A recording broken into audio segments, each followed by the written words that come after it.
여러분 안녕하세요. 롱장입니다. 오늘은 증여에 대해서 말씀드리고 싶어서 영상을 켰고요. 예전 영상에서 증여 관련돼서 부담부 증여가 부쩍 늘어날 것이다. 올해가 아마 좋은 타이밍이 될 것이다 말씀을 드렸는데 마침 딱 일치하는 기사가 나와서 제가 하고 싶은 얘기를 섞어서 영상을 만들어 보고자 합니다. 시청하시기 전에 구독하기, 좋아요, 멤버십, 그리고 멤버십은 매주 토요일 라이브를 진행하고 있습니다.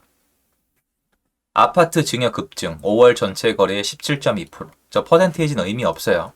뭐 거래가 있어야 퍼센테이지가 의미가 있죠. 전체적으로 거래가 거의 없기 때문에 큰 의미가 없다고 생각을 합니다. 이건 다만 증여가 늘고 있는 건 맞죠. 재작년, 작년, 올해 증여가 폭등하고 있습니다. 옛날에 증여가 약간 그러니까 평범하게 적을 때, 평범할 때 그때에 비해서 한 3배고요. 그리고 뭐 좀 많을 때랑 비교해도 요새는 한 2배 달합니다. 그러니까 증여를 어마어마하게 하고 있다고 생각하시면 되고 한번 이 기사 내용이 좋습니다. 같이 보죠. 다주택자 양도세 중과 배제 1년 한시 시행에 이것 때문에 많이 한다는 건데 무슨 얘기인지 아래서 말씀을 드릴게요. 대출 전세 낀 채 부담부 증여, 양도세 크게 줄어드는 효과가 있다. 이렇게 나와 있습니다. 정확한 표현이에요. 요거 볼게요, 여러분. 자, 15억 원짜리 아파트가 있어요. 파란색 부분만 보시면 돼요. 15억 원짜리 아파트가 있는데 아빠가 딸한테 증여를 하는 거예요. 자, 쉽게 설명 들어갈게요. 15억짜리 아파트를 증여를 했으면 15억에 대해서 증여세를 내는 게 맞습니다. 그런데 지금 갑자기 왜 다주택자 양도세 중과 배제가 튀어나오고 부담부 증여가 튀어나오고 왜 양도세 얘기가 튀어나오느냐. 자, 15억 원짜리 아파트를 그대로 증여하면 15억에 대해서 증여세를 내는 게 맞는데 만약 여기에 전세가 8억이 껴져 있다면 다른 얘기가 됩니다. 왜냐면 이 8억 원은 남의 돈이거든요. 그래서 우리 세법에서는 전세를 끼고 있는 이 부분은 증여세가 아니라 양도세를 내게 됩니다. 그런데 마침 양도세 중과 유예가 시행이 됐죠. 대출 전세 낀 채, 그러니까 대출이나 전세를 낀 부분은 부담부 증여로 인정이 되기 때문에 요 해당 부분은 증여세가 아니라 양도세를 내게 되는데 다주택자가 자녀에게 만약에 요번에 증여를 하게 되면 이 해당 부분에 대한 양도세 중과가 유예가 되는 거예요.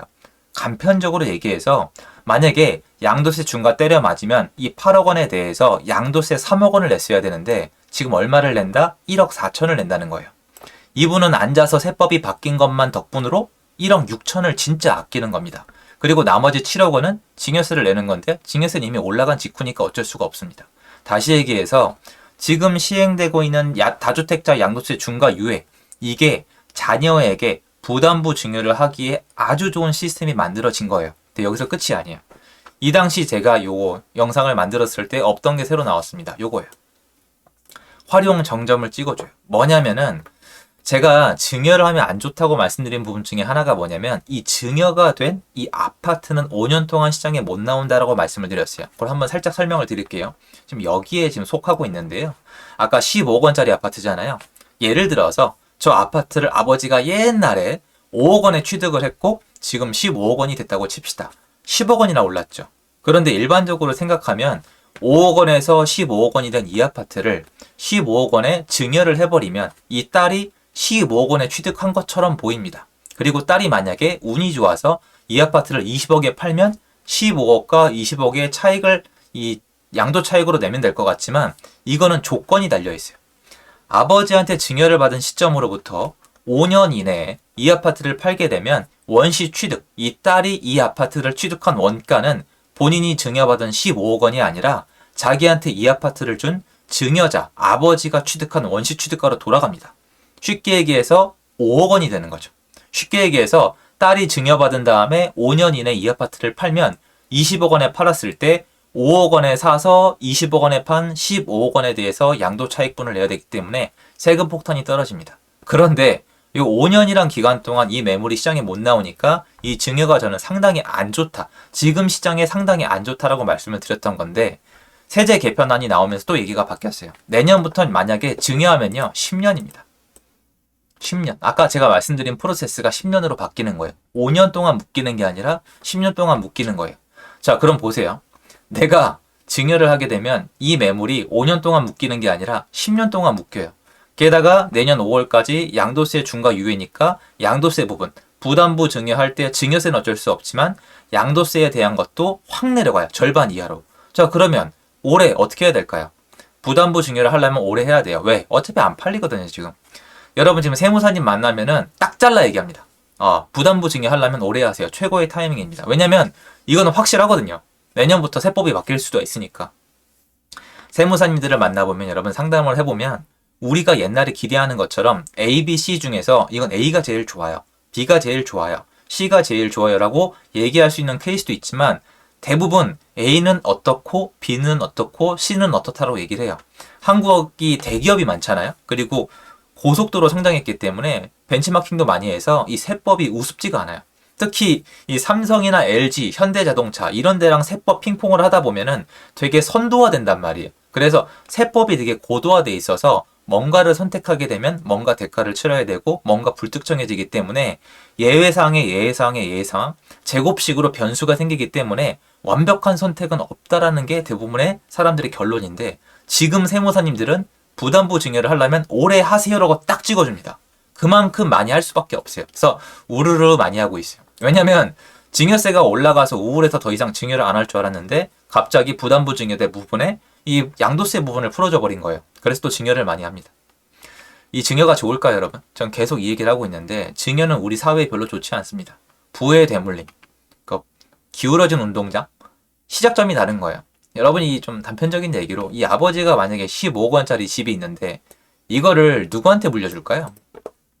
한 30살짜리 딸한테, 그러니까 30살짜리 공부하고 있는 대학원생 딸한테 해준다고 칩시다. 뭐 소득이 있다고 칠 수도 있고 뭐 세대 분리가 돼 있다고 쳐봐요. 그러면 사실 여러분 상식적으로 30살짜리가 15억 원, 20억짜리 아파트를 가질 수가 있나요? 가졌잖아요. 예를 들면 이런 사람이 수두룩해요. 30살이 문제가 아니에요. 돈 많은 집은 옛날부터 해봐가지고 20대짜리 애들이 집을 가지고 있습니다. 저도 옛날에 이제 학생들을 가르쳤지만 학생들 중에 집을 갖고 있는 애가 있어요. 그걸 알고 있어요, 본인이. 그러니까 재산이 몇십억이에요. 이미 뭐 스타트점이 다른데 보시면 지금 증여가 많은 이유 중에 하나가 뭐냐면 이게 안 팔려요, 여러분. 지금 시장이. 제가 아마 이번 주 라이브 주제로 준비를 하고 있는데 제가 왜 지금 시장에 대해서 하락이라고 생각을 안 하는지 말씀을 드릴 건데 저는 제 주장이 뚜렷해요. 제 생각이 있고 지금 많은 분들이 그냥 넘버링 보고 하락한다 상승한다 얘기를 하고 있지만 그건 정상 시장일 때 문제죠. 지금 시장 되게 이상해요.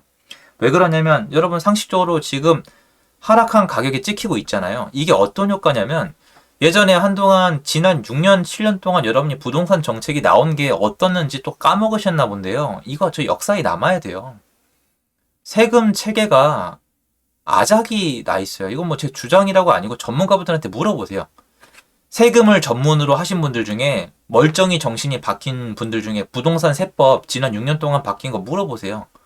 뭐 다른 의견 나오면 진짜 할 말 없는데 말이 안 되잖아요. 다 아작이 나 있기 때문에 세금 때문에 상승한 부분도 있거든요. 지금 하락하는 매물들 다 세금 매물도 대부분이거든요. 근데 그분들은 세금을 그렇게 깎아서 집값을 깎아서 세금이 내려가잖아요. 본인의 이득 창조란 말이에요.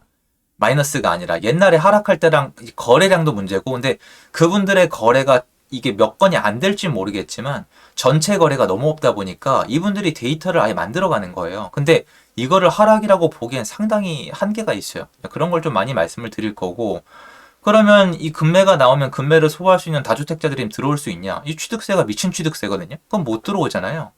신규로 들어오려고 그러는데 이런 분위기에다 언론이 쏟아부으니까 공포 심리로 완전히 굳어버렸고 중간에 대출을 정지시켜버렸고 그러니까 신규 진입도 안 하시고 근데 이분들은 전월세 시장이 어떻게 돼가는지 관심이 없으시고 옮겨 타기도 안 되고 고가주택은 신고가 찍고 있고 이래요 지금. 그래서 지금 시장은 복합적인데 이번 시기에 부동산 시장을 제대로 공부하신 분들은 나중에 굉장히 많은 걸 얻으실 건데 대부분 그냥 언론을 보고 계신 것 같아요. 근데 저는 그렇게는 플레이할 마음이 없습니다. 그리고 이런 증여도 늘어나게 하고 있죠.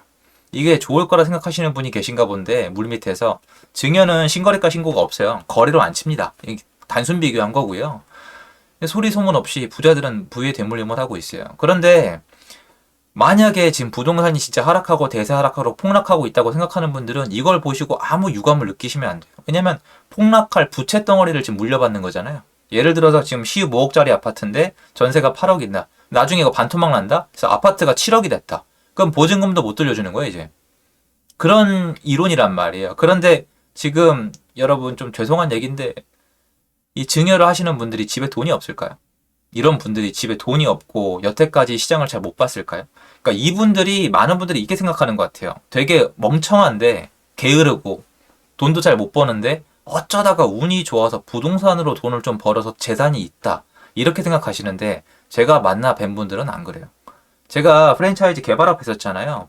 건물주분들을 많이 만나는데 다 이유가 있어요. 그러니까 더한 놈이 있는 게 아니고요. 아니, 그러니까 있는 놈이 더한 게 아니고 더한 놈이 있는 거예요. 그러니까 약간 좀 이런 걸 봤을 때 이게 부의 대물림이 더 가속화되고 있지 않나 이런 생각이 들고 제 영상 보신 분들 중에 혹시 지금 물건이 도저히 안 팔린다. 다주택자인데 난 어떻게든 처분을 하고 싶은데 안 팔린다. 그러면 증여세가 올랐지만 올해 증여에 대해서 적극 검토해야 되는 시점이에요. 왜냐면 내년부터는 더 안 좋아지거든요. 그래서 그거 말씀드리고 싶고 제가 예전에 말씀드린 것처럼 지금 부담부 증여가 굉장히 많이 되고 있고 부의 대물림은 가속화되고 있고 시장이 비정상이기 때문에 이런 현상이 올해 말까지 멈출지 여부는 잘 모르겠다는 게 제 취지입니다. 이거 전혀 안 좋죠. 그러니까 매물이 여러분 보시면 거래가 안 되고 엉뚱한 대로 다 소화가 되고 있는 거예요. 그냥 월세 시장으로 가거나 없는 전세 시장으로 가거나 아니면 빌라나 오피스나 딴 쪽으로 가고 있거나 증여를 해버린다거나 아니면 공실로 비워놓다든가 사회적으로 낭비가 굉장히 많이 느껴지는 요즘인데요. 어쨌건 증여시장에 대해서 한번 이렇게 알아놓으시면 좀 좋을 거라고 생각을 하고 이 효과는 제가 봤을 때 양도세 중과 유예가 유지되는 올해 말까지 왜냐면 이제 내년부터는 세법 개정안이 어떻게 될지 모르니까 이 5년에서 10년으로 늘어날 거 아닙니까? 그래서 이런 부분에 대해서 같이 알고 계시면은 추후에 시장에 대비하시는 데 도움이 될 거라는 생각이 영상을 만들었습니다. 도움되었으면 좋겠고요. 제 영상은 여기까지입니다. 감사합니다.